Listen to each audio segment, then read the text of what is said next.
mahasiswa di bidang robotik di salah satu uni di Polandia, dan juga sebagai digital ambasadornya NAVA. NAVA ini adalah salah satu agensinya untuk Polandia memasarkan pendidikannya ke luar negeri seperti itu. Dan salah satu tamu undangan kita salah satunya adalah salah satu kaprodi di bidang akuntansi ya, mungkin teman-teman juga sudah tahu, yaitu Pak Eri Aksandi sebagai kaprodi akuntansi di AMT. Oke, kita langsung saja untuk tamu kita yang pertama dengan Mas Jeffrey. Gimana Mas Jeffrey, sudah hadir? Sudah bisa mendengar Mas Jeffrey? Dia di sini hadir. Halo, selamat siang. Ya, ini dari Mas Jeffrey. Bisa dijelaskan Mas Jeffrey, ini Mas Jeffrey ingin menjelaskan sedikit terkait perkuliahan kondisi pandemik yang ada di Polandia, situasi terkini. Silakan Mas Jeffrey. Oke, kalau mulai semuanya, selamat pagi waktu Polandia dan mungkin selamat siang pada teman-teman semua. Selamat siang juga buat Pak Eri Aksandi. Siang Kak. Situasi terkini di Polandia memang untuk studi kita semua sudah melancarkan studi secara online secara keseluruhan, dan memang sejauh ini belum ada pemberitahuan resmi lagi apakah kita akan kembali ke kampus atau diselesaikan dengan metode online. Sejauh ini hampir semua kegiatan perkuliahan yang memungkinkan dilaksanakan secara online melalui platform-platform yang sudah disediakan oleh kampus. Mungkin kalau situasi studi sejauh ini sih begitu. Terima kasih Mas Jeffrey. Nah, sekarang kita agar lebih komparatif untuk dari Pak Eri Aksandi sendiri, ini bagaimana perkuliahan di Indonesia, salah satunya di UMT gitu Pak, di situasi kondisi pandemi seperti ini. Baik, terima kasih. Bisa dengar? Iya Pak, masuk. Ya, Assalamualaikum warahmatullahi wabarakatuh. Waalaikumsalam warahmatullahi wabarakatuh. Selamat pagi untuk teman-teman yang di Polandia ya. Jam berapa di sana? Jam 8 ya? Jam 8 Pak ya. 8. Durasi puasa berapa jam di sana? Kurang lebih 17 Pak. 17 sampai 18 ya. Ya, selamat menjalankan ibadah puasa di Polandia yang menjalankan ibadah puasa. Yang utama semoga sehat selalu ya di sana ya, jaga diri ya Polandia, karena kita jauh dari keluarga kan ya. Selamat siang buat teman-teman mahasiswa-mahasiswi akuntansi ya. Siang Pak. Ya, langsung saja ya saya menjelaskan perkuliahan pasca ditetapkannya pandemi COVID-19 di Indonesia. Memang agak telat mungkin ya, kalau di Indonesia ditetapkan pandemi COVID-19 ini di akhir Maret ya, akhir Maret gitu ya, baru ditetapkan yang namanya PSBB. Sehingga hal ini memaksa seluruh kampus yang ada di Indonesia, khususnya Universitas Muhammadiyah Tangerang, untuk mengkondisikan hal ini, di mana proses perkuliahan yang tadinya proses secara tatap muka, maka diberlakukannya sistem perkuliahan online. Dan ini pun, perkuliahan online ini pun memang menemui banyak kendala ya. Nah, sebelumnya kita masih sangat asing yang namanya perkuliahan online. Mungkin hanya 1-2 dosen saja ya sebelum pandemi ini menjalankan perkuliahan online, dan itu pun menggunakan platform yang belum interaksi secara tatap muka. Paling platform online itu ya contoh seperti Edmodo gitu ya, kalau di Indonesia itu sebelumnya banyak menggunakan Edmodo yang tidak ada proses pembelajaran secara tatap muka. Tapi karena adanya COVID-19 ini, maka muncullah platform baru yang namanya Zoom Meeting. Dan Zoom Meeting ini memang menawarkan hal-hal yang menarik dalam proses pembelajaran jarak jauh. Tetapi hal ini pun memiliki masalah baru, yaitu terkendalanya satu jaringan, karena di Indonesia itu jaringan di setiap daerah belum ambil secara keseluruhan, hanya di pusat-pusat kota saja yang koneksi sinyalnya stabil. Mungkin berbeda dengan Polandia ya, yang sudah jaringannya stabil, tapi di Indonesia masih ada gangguan dari segi sinyal, satu. Terus kedua, masalah kuota ini, penggunaan Zoom ini memang agak membuat kuota yang besar sepertinya. Karena berdasarkan pengalaman saya dan juga dosen-dosen lain, ketika melakukan pembelajaran online dengan Zoom, maka banyak mahasiswa itu tadi sinyalnya. Dan yang kedua adalah kuota yang mereka miliki cepat habis.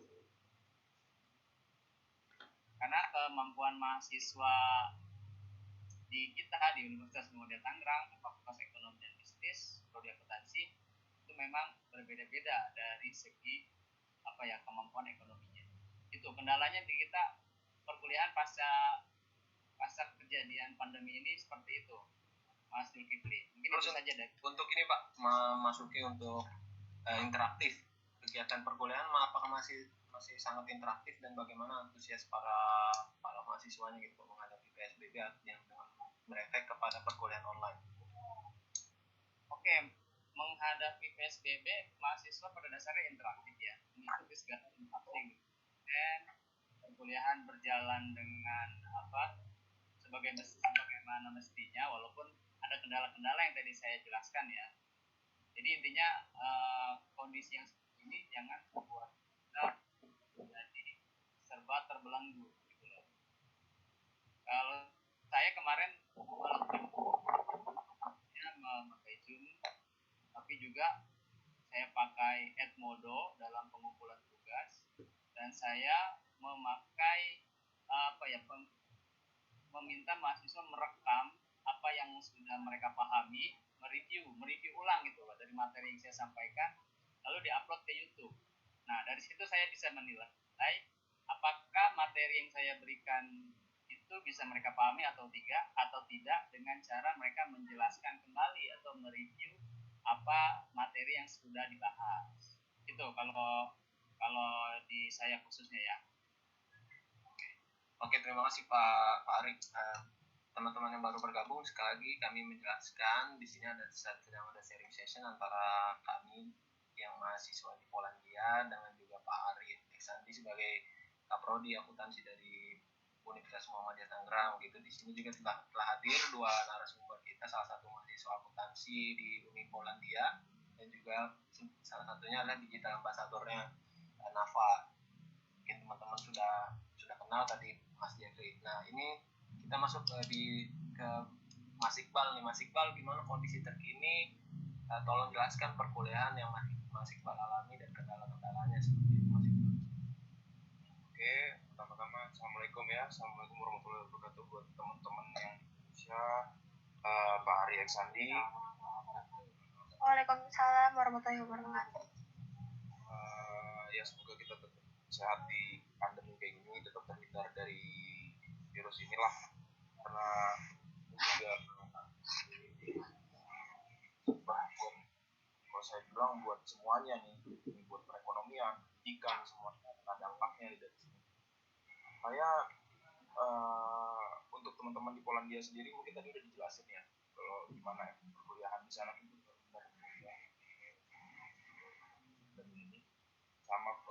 sama sebenarnya kejadian di Portugal juga, karena kebetulan saya pas pandemi ini muncul, saya itu pas pindah ke Portugal, pemerintah menetapkan untuk state of emergency, jadi langsung di-declare tuh, jadi lockdown, orang yang keluar rumah kena fine, yang boleh keluar ke supermarket, tempat perbelanjaan, semuanya berubah, kampus tutup, kita lebih banyak project. Jadi basically sebenarnya saya pikir sama ya sistem perkuliahan di sini selama pandemi, khususnya buat anak-anak akuntansi. Kalau anak-anak akuntansi di sini yang awalnya kita ke assessment, kalau misalnya kita bilang assessment di kelas, itu berubah jadi lebih ke pergantian project. Jadi kita dikasih project untuk project investment atau project apapun itu, lebih banyak meeting di Zoom juga. Jadi selama pandemi hal yang kita alamin sih itu buat perkuliahan, projectnya lebih banyak. Terus kurang lebihnya itu sih hampir sama sih. Semuanya meetingnya di Zoom. Kesusahannya kita lebih susah sekarang buat deket sama dosen karena kadang-kadang koneksi juga agak lancar dibandingin sama Poland. Portugal tuh koneksinya lebih jelek. Jadi kadang harus putus, apalagi Zoom kan cuma bisa 40 menit lebih kan, jadi setiap kali kita harus masuk lagi, jadi lebih kayak gitu sih. Jadi terkendalanya sih di bagian learning progress-nya dari student buat belajar dari yang biasanya kita di kelas kita lebih cepat nangkep dibandingin sama Zoom, kita lebih lambat sih. Itu aja sih kalau di sini. Dari Mas Iqbal sendiri ketika mengalami masa pandemi ini, apakah outputan itu tercapai atau nggak outputan dari silabus atau pelajaran dari perkuliahan tersebut? Menurut Mas Iqbal seperti apa? Alhamdulillah sih tercapai ya, walaupun agak lambat, cuman tercapai. Karena jujur akuntansi itu kan buat pelajaran akuntansi itu kan gak cuma semata teori ya. Ya perlu namanya praktek. Apalagi kayak misalnya saya dulu pelajaran akuntansi di Indonesia waktu masih S1 itu kebanyakan harus praktek gimana kita laporan keuangan, gimana kita periksa laporan keuangan dari perusahaan-perusahaan di bursa efek atau gimana. Jadi kayak di sini itu setelah pandemi itu jadi kesusahan karena kurangnya dari praktek. Jadi selama pandemi ini yang kita dapat cuman teori gitu sih. Jadi silabusnya tuh tercapai, tapi balik lagi kita harus self learning lagi gitu. Karena kita terima teori ya kita berusaha gimana sih prakteknya di laporan keuangannya gitu sih. Oke, terima kasih Mas Iqbal atas penjelasannya. Ini balik lagi sekarang kita balik ke bidang akuntansi nih Pak. Untuk Pak Ari Aksandi sendiri yang ini kita mengundang Bapak nih karena expert di bidang akuntansi. Tolong bisa jelaskan sendiri Pak akuntansi secara umum gitu. Ya, akuntansi secara umum ya. Iya. Gambaran akuntansi itu sebenarnya kan produk akhirnya laporan keuangan ya. Nah, laporan keuangan ini kan yang nantinya menggambarkan kinerja perusahaan, gitu ya. Kinerja itu bisa diukur dari perolehan laba yang didapat atau utang yang dimiliki oleh perusahaan. Itu kalau perusahaan manufaktur biasa gitu kan. Atau untuk perusahaan perbankan misalkan, kinerja itu bisa diukur dari jumlah kredit macetnya, misalkan kan seperti itu. Nah, akuntansi yang menjadi sebuah produk atau alat bagi perusahaan yang nantinya bisa memberikan gambaran kinerja perusahaan tersebut.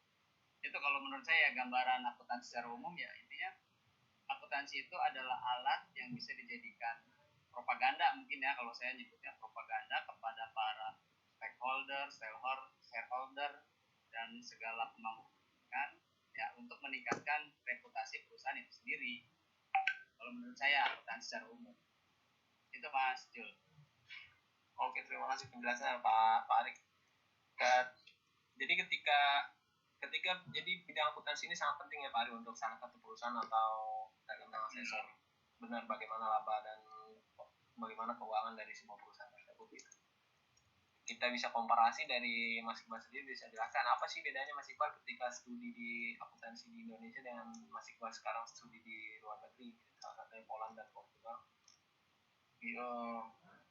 Kalau saya bilang komparasi ya, kalau bisa dibilang komparasi banyak banget sih sebenarnya. Lebih honestnya sih itu. Jadi waktu saya studi akuntansi di Indonesia, waktu itu saya masih ingat tuh, waktu di Indonesia sistem akuntansi di Indonesia itu baru mau mengadopsi sistem IFRS. Jadi waktu itu Indonesia masih pakai GAAP, waktu itu masih ingat saya masih pakai GAAP, IAS, PSHK kalau nggak salah ya, PSHK, IAI baru mau mengaplikasikan IFRS. Jadi salah satu momen benefitnya waktu saya belajar akuntansi di luar negeri, saya benar-benar mendalami IFRS karena most country in Europe itu pakai sistem IFRS gitu. Apalagi Polandia sendiri dia pakai IFRS.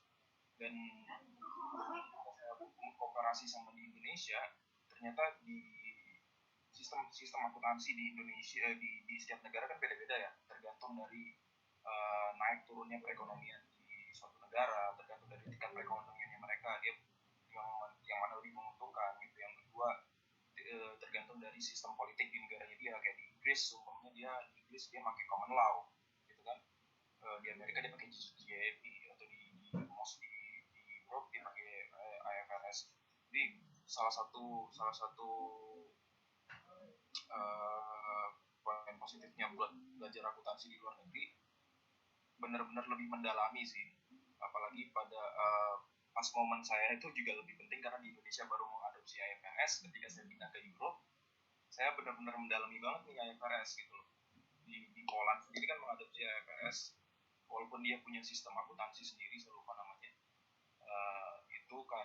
Jadi itu sih, jadi lebih mendalami sistemnya sih. Ada perbedaan signifikan nggak Mas Iqbal antara beberapa sistem tersebut? Sebenarnya sih nggak ada perbedaan signifikan sih. GAAP sama IFRS itu basically sama, cuman bedanya ketika yang beda. Jadi waktu di Indonesia saya masih pelajari GAAP itu dia contohnya nih ya, di laporan keuangan itu aset di GAAP itu nggak dijabarkan. Kalau di IFRS itu lebih dijabarkan, kayak non current dan current asset. Jadi lebih itu sih, lebih bedanya sih perubahan laporan keuangan yang dulu saya pelajarin itu ketika saya sampai di Eropa harus saya rubah lagi, harus terbiasa dengan peraturan yang baru gitu. Terus komparasinya sih itu. Atau misalnya contohnya gini, contohnya itu ketika belajar di Eropa saya lebih paham masalah-masalah kompleks secara akuntansi. Contohnya gini, revaluation aset gitu. Dari banyak, contohnya kayak di Jerman ini banyak pengusaha yang memindahkan asetnya di Jerman ke Poland. Kenapa? Karena di Poland ini mata uangnya masih memakai currency yang zloty, lebih rendah daripada mata uang euro. Jadi untuk pengusaha di Jerman, buat mereka ini lebih menguntungkan kalau misalnya mereka pindah di Poland gitu. Sebelum mereka dikalahin sama orang Prancis atau orang Belanda, mereka lebih ngambil langkah lebih dulu untuk memindahkan asetnya mereka di Poland. Nah, jadi ketika memakai sistem IFRS, di IFRS itu kan dia mengenal yang namanya revaluation ini gitu. Nah, ini yang harus lebih mendalaminya sih di situ. Ketika waktu saya belajar di Indonesia, GAAP itu nggak mengenal revaluation. Maksudnya GAAP itu mengenal revaluation, cuman dalam bentuk yang berbeda. Ketika saya sampai di Eropa, ternyata revaluation yang dipakai itu berbeda. Jadi saya harus lebih terbiasa dengan sistem yang baru. Tapi untungnya Indonesia sekarang udah mulai mengadopsi IFRS ya. Kalau nggak salah dari tahun 2011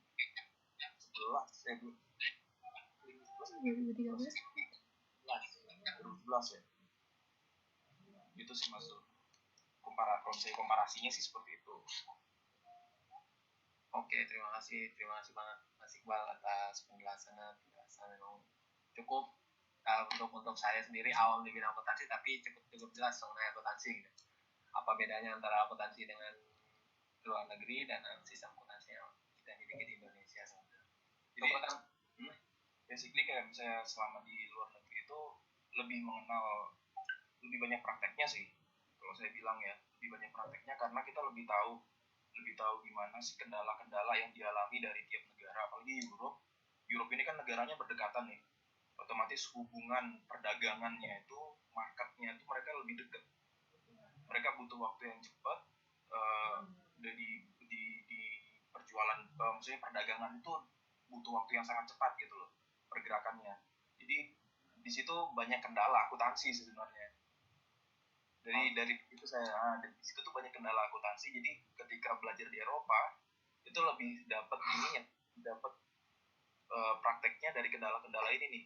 Kenapa sih kok di Poland pakai IFRS tapi dia masih punya namanya Polish GAAP, dia punya sistem sendiri.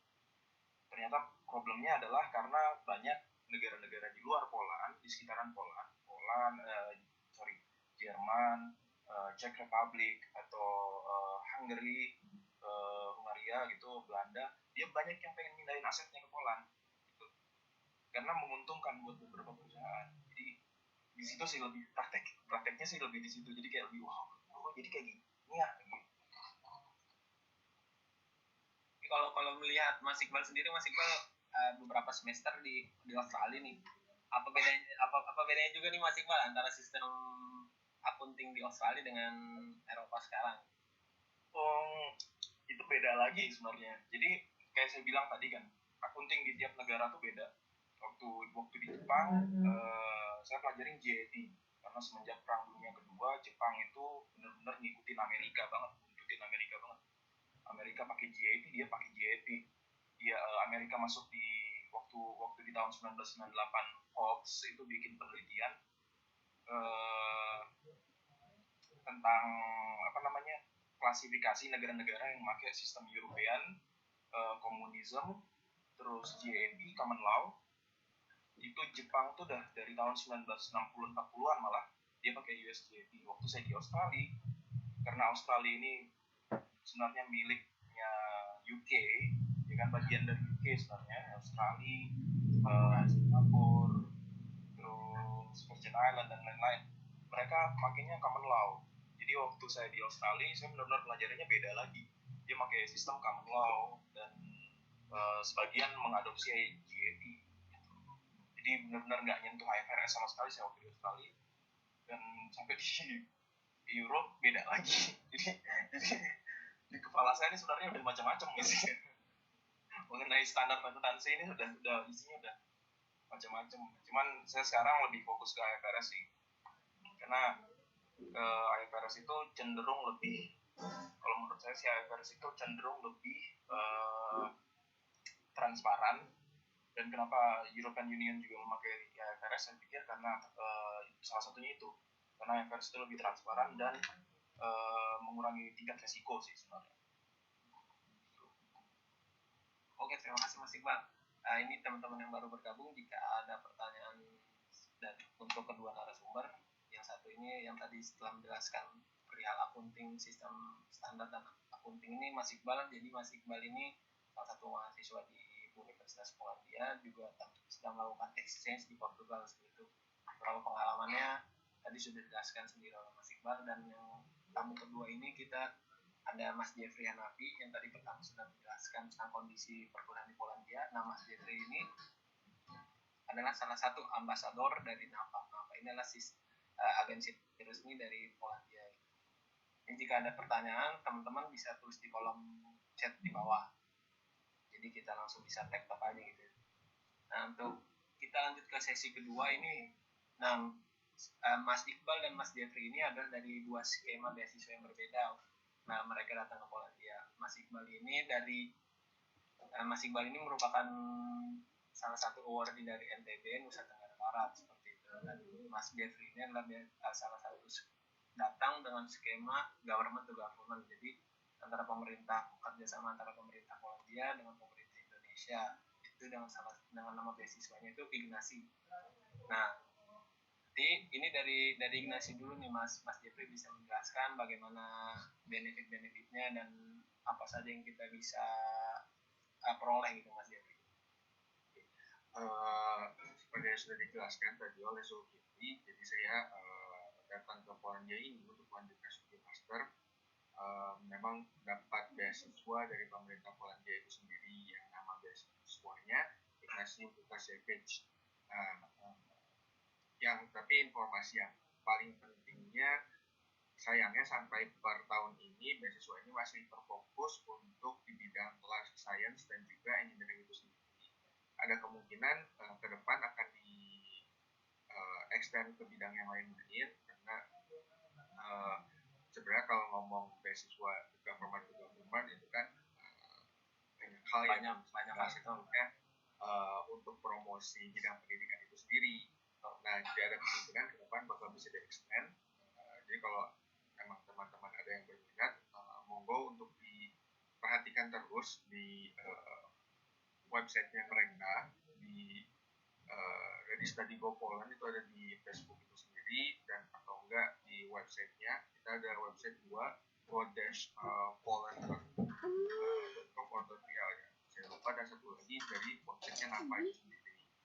Nah, untuk benefitnya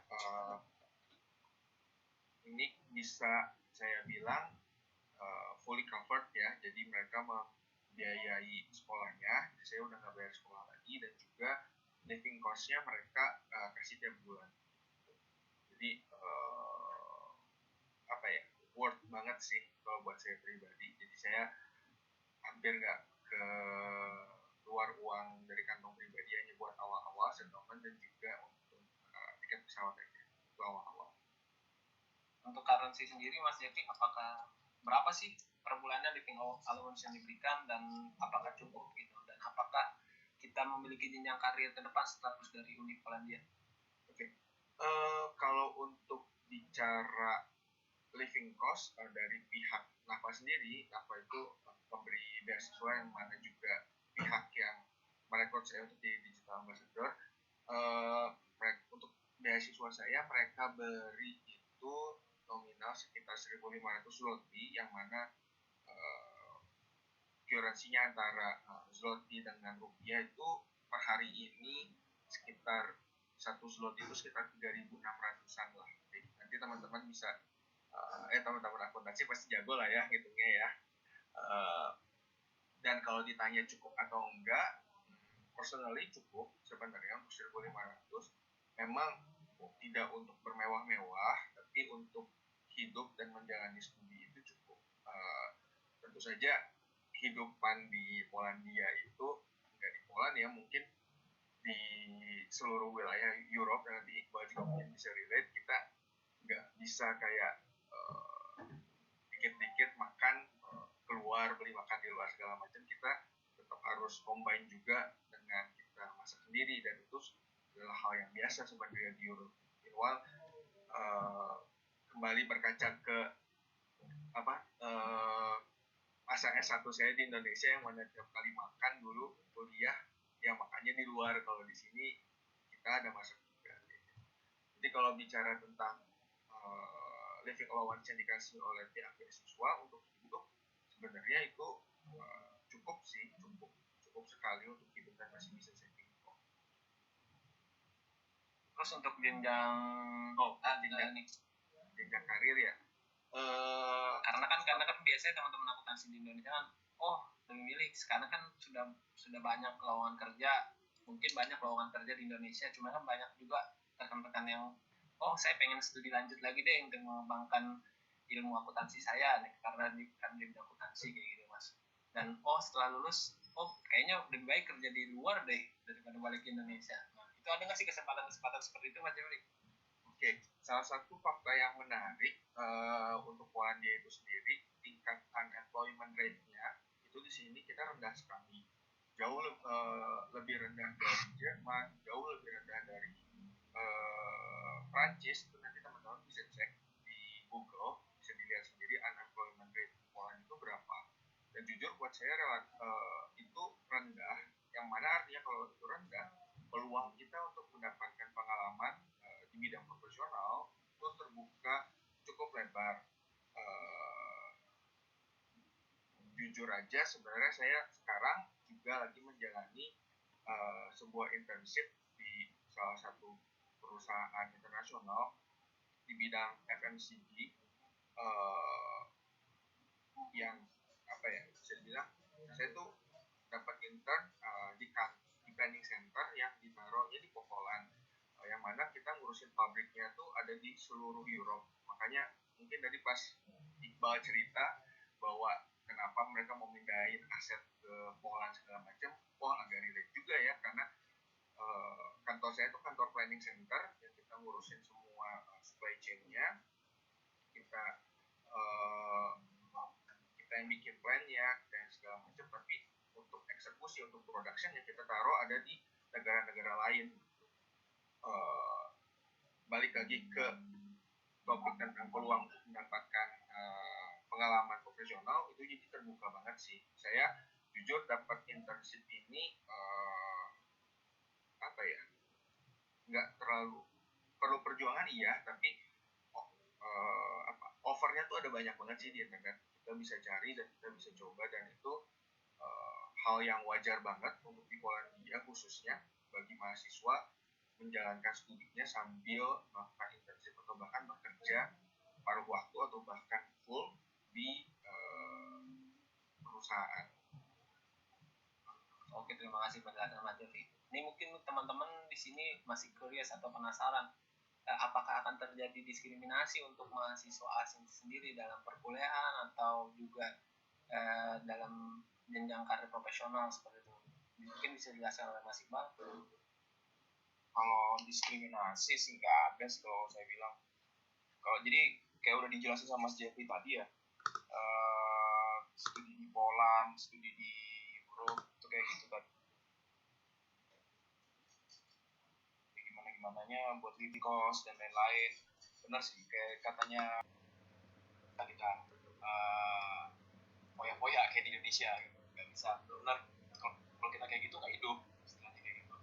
Jadi ketika studi di Europe, secara nggak langsung naluri kita sebagai manusia buat bertahan hidup gimana caranya biar bisa irit, biar bisa nabung, uang yang dikasih segini cukup, sama pemerintah segini cukup, itu tergunakan dengan baik lah selama 1 bulan. Itu tiba-tiba muncul aja gitu, tiba-tiba jadi koki lah, mendadak jadi koki gitu. Kalau misalnya soal diskriminasi sih, kalau saya bilang sih dalam pendidikan di Europe tuh nggak ada ya, karena orang Eropa dalamnya tingkat imigrasi di Eropa sendiri itu juga besar. Poland salah satunya juga tingkat imigrasi itu besar, jadi mereka udah biasa melihat orang asing sih. Mereka tuh udah biasa melihat orang asing, mengajari orang asing, dan kebanyakan juga profesor di Poland itu atau dosen di Poland itu mereka juga belajarnya di luar Poland gitu. Jadi ada yang lulusan di Prancis, atau ada yang beberapa ngambil dosen Prancis buat ngajar di Poland, atau ada yang dulunya belajar di UK. Jadi kebanyakan dari mereka juga udah biasa ketemu sama orang asing, jadi nggak ada diskriminasi sih kalau saya bilang ya. Terus yang kedua, buat jenjang karir buat akuntansi di sini, sebenarnya di sini tuh akuntansi tuh jadi sebuah lapangan pekerjaan yang paling dicari sih sebenarnya kalau saya bilang buat di Europe itu, apalagi buat di Jerman sama Spanyol sama Italia. Kenapa? Karena seperti kita tahu, walaupun Europe ini satu, mereka ini tapi saling membenci satu sama lain. Jadi mereka ini juga bersaing satu sama lain. Kayak contohnya Spanyol sama Prancis, mereka ini saling benci satu sama lain. Walaupun mereka ini, oh iya kita di European Union, kita jadi satu, tapi mereka ini membenci. Mereka gimana caranya? Pokoknya saya harus lebih baik dari Prancis, atau Portugal harus lebih baik dari Spanyol gitu. Jadi mereka tuh lebih kayak, saya butuh karena sekarang itu mau masuk ke industrial age 4.0 ya, kalau saya 4.0 ya, 4.0, jadi dibutuhin nih yang namanya akuntan yang lebih yang lebih profesional, dicari kayak perusahaan kayak di Jerman tuh salah satu dengan buat ini sendiri. Sebenarnya bidang yang sangat bagus juga sih buat belajar akuntansi di luar negeri, karena jenjang karirnya aja bagus juga sih. Itu akuntan yang baik, yang gimana bisa mengadopsi sistem ini untuk di Industrial Age 4.0 gitu loh istilahnya kayak gitu. Sedangkan kayak Mas Jeffrey tadi bilang, mungkin rata-rata sih mahasiswa di sini juga dapat internship juga. Kebetulan saya juga dapat internship, insya Allah mungkin kalau bulan depan pindah lagi saya ke Italia di sana jadi akuntan juga. Kalau saya bilang kan jadi jenjang karirnya enak sebenarnya gitu, mudah untuk dapat internship juga. Dari internship bisa jadi permanent work atau gimana gitu. Saya bilang sih kayak gitu. Untuk diskriminasi dan lain-lain sih sebenarnya nggak ada sih, sama aja sih saya bilang. Maksudnya balik lagi itu ke masalah sosial sih. Kalau di dunia pendidikannya sih sama aja sih di mana-mana. Oke, terima kasih Mas Iqbal penjelasan, terima kasih Mas Jeffrey. Ini juga sekedar teman-teman mungkin ada yang baru bergabung. Kita sedang melakukan sharing session antara yang satu ini penjelasan dari Mas Iqbal, salah satu mahasiswa akuntansi di Polandia, dan juga tadi yang pertama kali adalah Mas Jeffrey sendiri. Mas Jeffrey ini salah satu mahasiswa di Universitas Polandia di bidang otomasi robotik dan juga sekarang sedang diberikan amanah sebagai digital ambassador yang apa. Nah, untuk penjelasan sedikit, Mas Iqbal juga ini adalah salah satu mahasiswa yang membawa keluarganya gitu teman-teman. Jadi Mas Iqbal ini sudah berkeluarga dan membawa keluarganya untuk studi di Eropa. Jadi semua itu memiliki kemungkinan sangat besar untuk kita berkarir atau meneruskan cita-cita kita. Di mungkin teman-teman yang memiliki cita-cita untuk berkuliah lanjut lagi ke luar negeri, yuk silakan, semangat. Nah, ini terkait mungkin jika teman-teman ada pertanyaan, tolong sampaikan di kolom komentar ya, di kolom chat di bawah. Jadi karena waktu kita kurang lebih 20 menit lagi, ada baiknya kita maksimalkan waktu yang ada. Nah, terkait kualitas pelajar sendiri nih Mas Iqbal dan Mas Jeffrey, kualitas pelajar sendiri antara kualitas Indonesia, maksudnya lulusan dari Indonesia dan juga lulusan luar negeri, saya rasa sih nggak ada bedanya jika ingin berkarir, ya kan, bahkan untuk meneruskan studi lanjut. Dan itu tidak terkecuali dari yang lulusan luar negeri, maksudnya lulusan yang negeri PTN maupun swasta. Bisa jelaskan sendiri, Mas Iqbal ini adalah salah satu lulusan dari PTS di Indonesia dan juga Mas Jeffrey ini salah satu PTN di Indonesia. Jadi semua itu memiliki kemungkinan untuk baik kepada kita. Nah, yang ingin saya sampaikan, gimana Mas Iqbal dan Mas Jeffrey, tolong berikan tips kepada teman-teman nih. Sebenarnya benar dibilang sama Zul tadi ya, semua kemungkinan itu kebuka lebar sih. Cuman bedanya sama kita yang mahasiswa adalah kadang kita males nyari kemungkinan itu. Jadi itu PR pertama tuh, males nyari. Pertama tuh itu. Jadi kemungkinan tuh banyak tuh. Kemungkinan tuh jutaan. Kemungkinan kebuka lebar, nggak peduli itu saya lulusan PTS atau PTN. Saya lulusan PTS nih, saya lulusan PTS di salah satu perguruan tinggi swasta di Jogja, di Universitas Indonesia, saya lulusan di sana. Bisa dapat beasiswa buat ke luar negeri, di luar negeri dapat lagi kemungkinan buat dapat beasiswa Erasmus lagi, pertukaran pelajar ke tempat lain. Jadi saya udah benar-benar nggak perlu kerja, dapat uang lagi gitu loh buat living cost. Cuman kadang-kadang kita kualitasnya student di Indonesia itu adalah males nyari tahu kemungkinan itu. Itu kalau saya bilang, cuman itu aja sih, basically kualitas student di sini itu sebenarnya sama aja sih. Hanya saja bedanya kita di Indonesia studentnya kebanyakan malas buat nyari tahu, buat informasi tentang beasiswa misalnya. Contohnya kayak gini, beasiswa di Indonesia itu yang mahasiswa paling tahu siapa sih? Pasti baru dengar nih beasiswa. Paling LPDP paling LPDP, Australian Awardee, atau Chevening, ya kan? Bener, cuman ini aja, atau DAAP, ya kan? Di khusus Jerman ya. Tentang Ignacy Lukasiewicz sedikit yang tahu gitu. Padahal beasiswa tuh banyak banget di luar gitu. Itu sih kalau menurut saya bilang tingkat kualitasnya mahasiswa di Indonesia itu cuma itu aja sih. Kadang mereka malas mau jadi tahu aja sih. Dari Mas Jeffrey gimana Mas Jeffrey? Kalau membandingkan teman-teman yang teman-teman Indonesia yang studi di luar dengan teman-teman yang lain, ya kalau jujur kalah pintar mah enggak ya sebenarnya ya, cuma seringkali kalahnya tuh kalah minder sama kalah rajin seperti yang Iqbal bilang.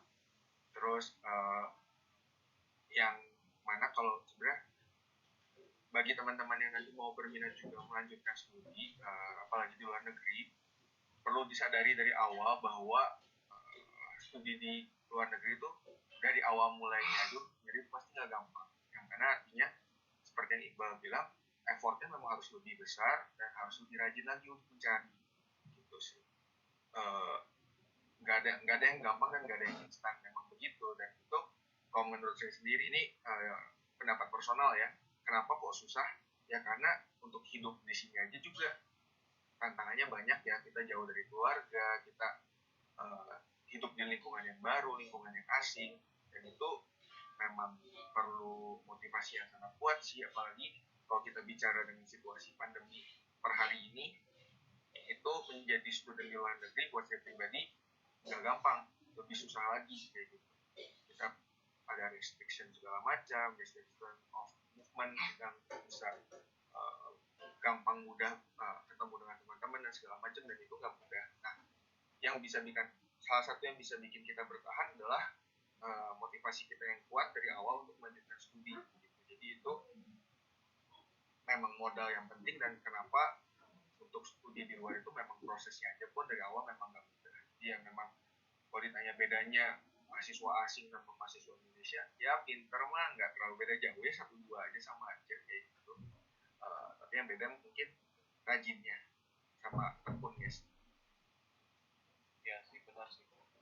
Karena saya ingat juga mahasiswa luar negeri, apalagi bagian center Europe itu ya terkenal banget sama punctuality, jadi ketepatan waktu. Jadi buat mereka time is money. Jadi ketika mereka telat sedikit bakal jadi problem sama mereka. Kayak mungkin buat kalau nggak salah waktu pertama kali saya sampai di Poland, ada salah satu teman dari teman Ignasi dan teman student di Poland juga, mahasiswa bilang, kalau kamu janjian sama orang Poland, jangan telat sedikit pun, kamu harus datang lebih dulu dari mereka. Karena kalau misalnya kita telat atau lebih telat dari mereka, bakalan tinggal kayak gitu. Jadi saya mikirnya sih tingkat rajinnya sih yang benar sih, tingkat rajinnya tuh beda banget sama kita yang student di Indonesia. Dari tingkat kepintaran sih, orang Indonesia pintar-pintar kok di sini.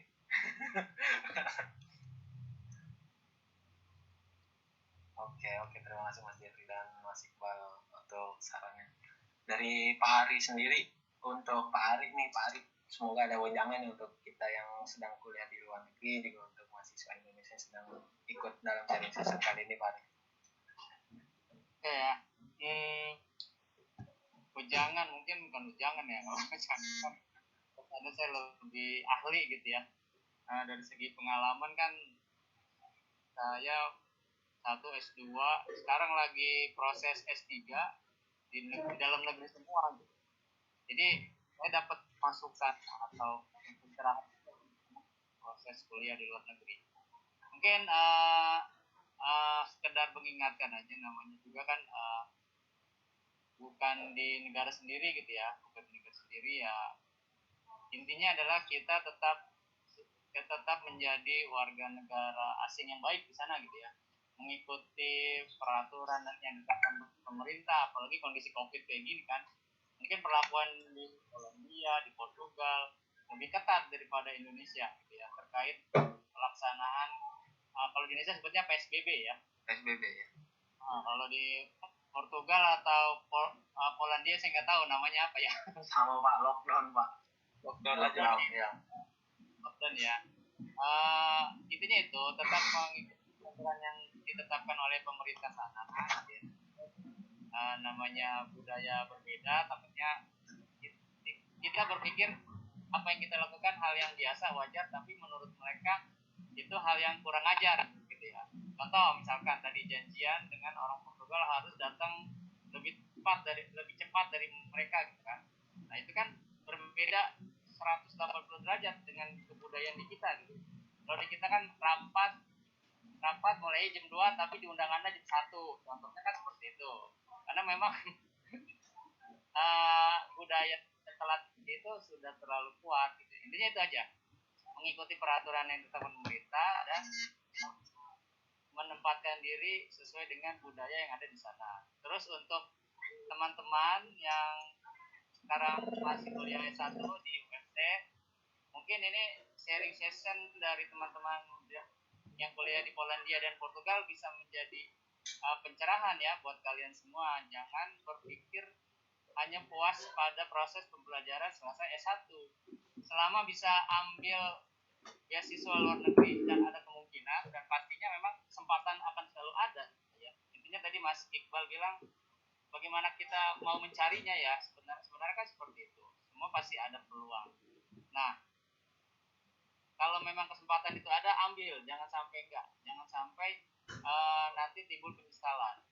Dulu saya pernah ada tuh tawaran beasiswa ke Cina. Nah, cuma penyakit orang Indonesia itu adalah satu tadi belum ditambahkan ya oleh Mas Iqbal dan Mas Iqbal ya. Apa itu Pak? Penyakit orang Indonesia itu homesick, kangen rumah. Nah, itu yang nggak bisa ditawar-tawar. Terus yang kedua adalah agak susah untuk keluar dari zona nyaman, ya. Belum berpikir out of the box gitu ya. Nah, mereka sudah puas dengan apa yang sudah dicapai di Indonesia. Contoh misalkan kuliah, terus sebelum lulus dapat pekerjaan, bagian administrasi, bagian accounting. Ya udah nyaman seperti itu, perjalanan seperti itu sampai mereka berkeluarga sampai tua akan seperti itu. Itu penyakitnya orang Indonesia tuh agak susah seperti itu. Agak susah untuk out of the box, dan kalaupun keluar negeri nggak tahan lama. Homesicknya itu kuat gitu ya. Itu saja sih mungkin masukan-masukan dari saya, Mas Indah, Mas Jul, itu saja ya. Terima kasih Pak Arif, terima kasih sebelumnya. Terima kasih atas ujangannya juga untuk masukan kepada kami semua mahasiswa yang mana outputannya pasti harus berbakti pada negeri gitu, membanggakan Ibu Pertiwi seperti itu. Lanjut lagi nih untuk teman-teman. Iya.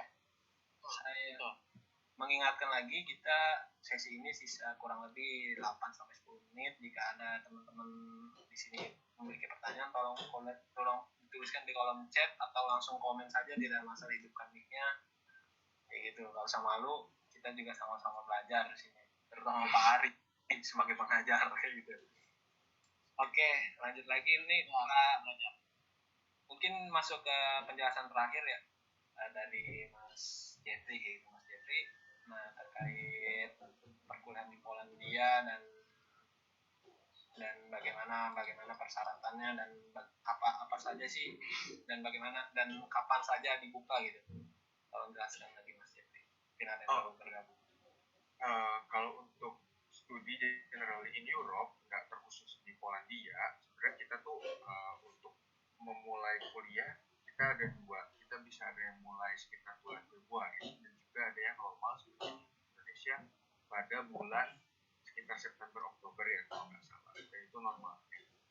Seperti yang tadi saya udah bilang, sayangnya untuk sejauh ini memang dari NAFA, yang mana itu adalah agensi dari pemerintah Polandia itu sendiri yang memberikan beasiswa, belum ada beasiswa yang diberikan kepada warga negara Indonesia untuk di bidang akuntansi itu sendiri. Tapi tidak menutup kemungkinan bahwa ada peluang dari kampus ke kampus. Itu nggak pernah tertutup kemungkinannya, karena itu sifatnya pribadi dari kampus itu sendiri. Dan juga dari pengalaman saya dulu waktu S1 dari teman-teman saya, itu ada aja program untuk misalkan exchange ke Polandia, ke luar negeri, dan salah satunya ke Polandia, yang mana saya pribadi jujur nyesel sih S1 dulu nggak exchange kemana-mana. Kenapa kok nyesel? Karena banyak hal sebenarnya bisa didapatkan dari mencoba studi dan juga hidup di luar negeri itu sendiri.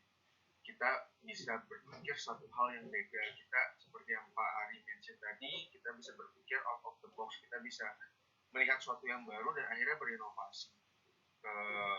Saya bisa pastikan Jeffrey yang hari ini dan Iqbal yang hari ini sudah berbeda pandangannya dengan kita yang dulu masih di Indonesia. Bukan berarti kita berubah jadi jelek, enggak, tapi kita sudah bisa banyak dapat inspirasi gitu. Oh, ada satu hal yang baru nih di sini, oh ada yang lain nih di sini, kayak gitu. Kita kalau kita bisa menyerap informasi lebih banyak, kita bisa berpikirnya bisa lebih lebih kompleks, yang mana kita bisa dapat keputusan yang lebih baik karena mempertimbangkan banyak hal, yang mana itu bagus sebenarnya untuk pengembangan diri kita ke depannya itu sendiri.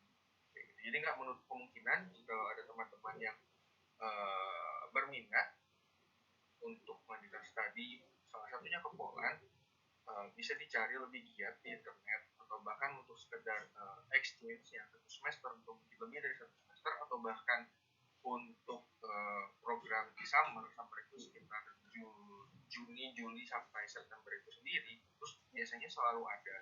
Dan seperti yang Pak Ari mention tadi, ya kalau ada kesempatannya jangan disia-siakan gitu. Jadi kalau untuk beasiswa sejauh ini belum ada, tapi yang resmi dari NAFA belum ada untuk teman-teman akuntansi sayangnya. Tapi kemungkinan peluang untuk ke Europe atau ke Polandia itu sendiri, jalannya sebenarnya selalu ada. Banyak jalan lah menuju Roma. Romanya kita ganti aja Polandia kayak gitu. Jalannya mah banyak. Dari Mas Iqbal ada terkait untuk rekan-rekan hari ini yang hadir? Untuk rekan-rekan hari ini sebenarnya akuntansi ya. Sebenarnya akuntansi itu bidang yang unik sih, itu kalau teman-teman pengen melanjutkan kuliah luar negeri, kayak tadi bilangin sama Jeffrey, kuliah luar negeri especially di bidang akuntansi itu menjadi bidang yang sangat menarik sih sebenarnya buat belajar di Europe. Karena kalau kayak saya jelasin tadi sebelumnya, kita jadi lebih banyak yang tahu. Apalagi buat teman-teman kayak tadi Pak Ari bilang, mahasiswa Indonesia tuh agak susah meninggalkan zona nyamannya. Ketika dia belajar akuntansi, dia bakal stuck sama itu terus. Dia bakalan stuck, oh saya udah cukup nih belajar akuntansi di Indonesia. Kalau ketika belajar di luar negeri, akan kebuka lagi pikirannya buat, oh akuntansi kayak gini ya sistemnya. Oh akuntansi kayak gini di Jerman kayak gini banget ya. Oh strict sekali sih sistem di sini, strict banget sistem di sana, atau macam-macam. Jadi ketika sudah sampai di luar negeri itu bakalan banyak muncul pertanyaan dan curiosity ya, kalau saya bilang itu kayak keingintahuan kita terhadap bidang akuntansi sendiri gitu. Nah, bahasa pengantar yang ini ada pertanyaan nih, bahasa pengantar yang digunakan saat berkuliah di Poland, adakah preparation course untuk bahasa Polish sebelum kuliah? Mungkin ini buat pertanyaan buat Mas Jeffrey ya. Langsung kita jawab aja kali ya. Iya, biar main apa. Untuk studi untuk bahasa pengantarnya opsinya ada 2. Yang satu dengan bahasa lokal, yang kedua dengan program internasional, yaitu di Conduct in English. Jadi kalau mau ngambil yang dalam bahasa Polish ya juga boleh, tapi pasti perlu dong kemampuan di bahasa Polish itu sendiri. Tapi kalau saya sendiri pribadi berkuliah di program internasional yang Conduct in English. Jadi preparation course-nya untuk bahasa Polish ada. Kalau kalian mau lanjut bahasa Inggris, kalau kalian mau ambil preparation course dan juga lanjut kuliah internasional juga bisa. Kalau mau langsung kuliah di internasional dengan bahasa Inggris pun itu juga mungkin. Oke, terima kasih Mas Jeffrey atas pertanyaan. Lanjut lagi, selain homesick nih, kira-kira kesulitan apa lagi akan kita hadapi selama kuliah di luar negeri? Langsung singkat aja Mas Jeffrey. Well, drama kehidupan mah selalu banyak ya, nggak menutup kemungkinan di Indonesia pun kalau kalian merantau, drama kehidupan kan selalu ada. Kalau yang seperti yang Pak Ari bilang tadi, homesick banget, itu benar banget. Kalau saya pribadi homesick ya homesick aja. Cuman kalau karena udah dilempar ke Europe sini, mau pulang tuh mikir, udah amat tiketnya mahal ya, dan juga terbang lama. Pegel sumpah terbang lama kayak gitu tuh 12 jam ya Mas ya? 12 ya, jam 12 lebih bahkan kalau nggak salah ya. Udah amat terbang lama kayak gitu, pulang-pulang tuh nyampe Indonesia senang gitu. Cuman punggung mau putus, jadi ya pertimbangannya lumayan juga gitu, selain finansial, karena lumayan kan pulang pergi kayak gitu. Dan Banyak juga pertimbangan, betul. banyak pertimbangan.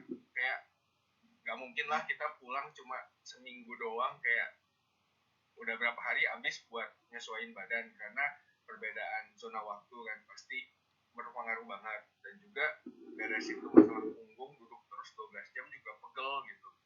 Jadi ya kalau yang Pak Ari bilang soal homesick segala macam, kalau saya bilang sih udah Pak, lempar aja Pak anaknya ke Europe kayak gitu, kan juga pulang mikir kok dia Pak. Oke, terima kasih Mas Jumlah jawaban. Ini kayaknya ada pertanyaan selanjutnya yang cocok untuk Mas Iqbal nih. Pembagian waktu dalam belajar nih, Mas Iqbal, terkait belajar akuntansi. Ada pembagian waktu yang signifikan kah? Adakah kiat-kiat dalam negeri khusus untuk mendapatkan beasiswa luar negeri? Langsung kita barengin aja sama pertanyaan terkait studi plan nih, exchange. Apakah ada tips penyusunannya? Cara belajar akuntansi, adakah pembagiannya? Pembagian waktu dalam belajar Ya.